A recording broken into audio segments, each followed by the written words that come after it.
ایک تابعی بزرگ تھے حضرت ابو عبدالرحمن فروغ صاحب تاریخ بغداد نے لکھا ہے وہ جہاد پہ چلے گئے، 30,000 دینار اپنی بیوی کو جاتے دفعہ دے گئے، کہنے لگے لو پاس رکھ لو، اور بیٹا بھی ماں کی گود میں ہی تھا، کچھ نے لکھا پیدا ہو چکے تھے، کچھ کا کہنا ہے کہ ان کے جانے کے 1-2 ماہ بعد بیٹے کی ولادت ہوئی، اور بیٹے کا نام کیا ہے؟ ربیعہ بن ابو عبدالرحمن، اور یہ بیٹے وہ ہیں جو حضرت امام مالک جیسے لوگوں کے استاد ہیں، حضرت حسن بصری جیسے لوگوں نے ان سے پڑھا، خود جہاد پہ چلے گئے۔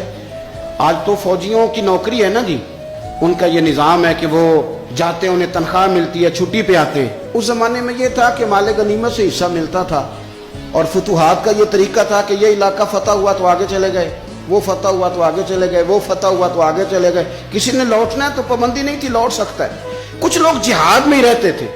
حضرت ابو عبدالرحمن فروغ 27 سال جہاد میں رہے، 27 سال۔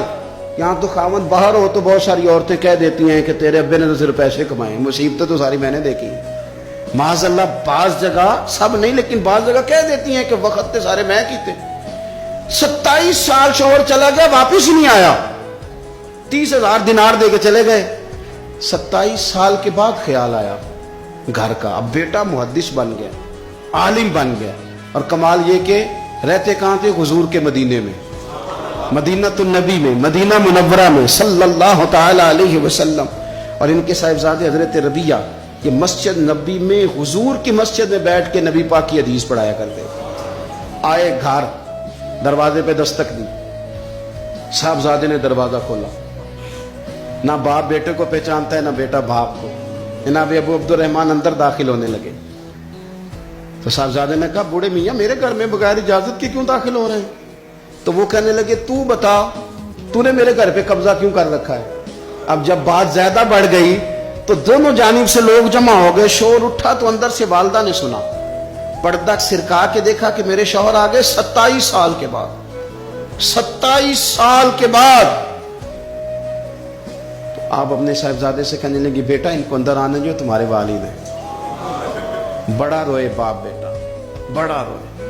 ماں اور بیٹے کی محبت کا بھی اندازہ نہیں، پر قرآن پاک پڑھے نا تو 2 مثالیں باپ اور بیٹے کے پیار کی بھی ملتی ہیں۔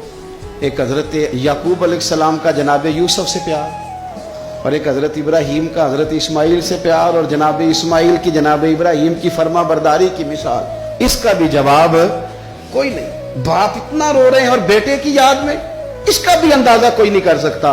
باپ بیٹا مل کے بڑا روئے۔ عصر کی نماز کا وقت ہو گیا، حضرت ربیعہ جو محدث ہیں وہ وضو کر کے مسجد شریف چلے گئے۔ یہ ابھی چونکہ سفر سے آئے تھے، انہوں نے کھانا وانا کھایا، تھوڑی دیر بیت گئی تو یہ نہیں پوچھا پیچھے حال کیا رہا، پوچھتے ہیں اپنی بیوی سے میرے 30,000 دینار کہاں ہیں؟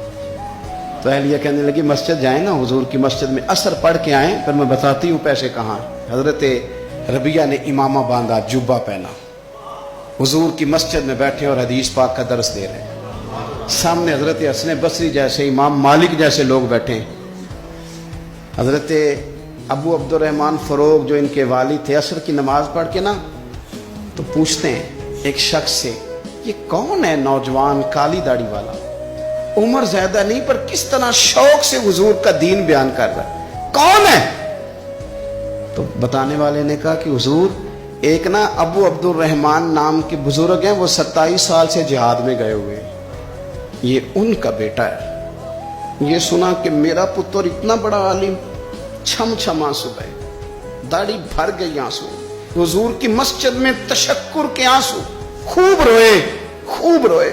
اٹھے گھر گئے، اور جب آنسو بھرا چہرہ لے کے گھر آئے تو اماں ساری بات ہی سمجھ گئی، کہنے لگی دیکھا ہے وہ بیٹے کو حدیث پڑھاتے، اب پتہ چلا میں نے آپ کے 30,000 دینار کہاں خرچ کیے، میں نے آپ کا پیسہ ضائع تو نہیں کیا۔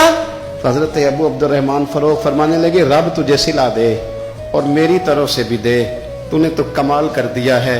حدیث تیرا بیٹا پڑھا رہا تھا اور قد میرا اونچا ہوتا جا رہا تھا، سبق تیرا بیٹا دے رہا تھا اور یوں لگ رہا تھا کہ درجے میرے بلند ہو رہے ہیں۔ تو ماؤں نے کمال کیا، انقلاب کیا، بیٹیوں نے، بہنوں نے دین کے لیے ہمیشہ اپنا کردار پیش کیا ہے۔ لہذا ان چند ایک وظیفہ خار اور ناپاک عزائم والے لوگوں کو سامنے رکھ کے ملت کی بیٹیوں کو قیاس نہ کیا جائے. آخر دعوانا الحمدللہ رب العالمین.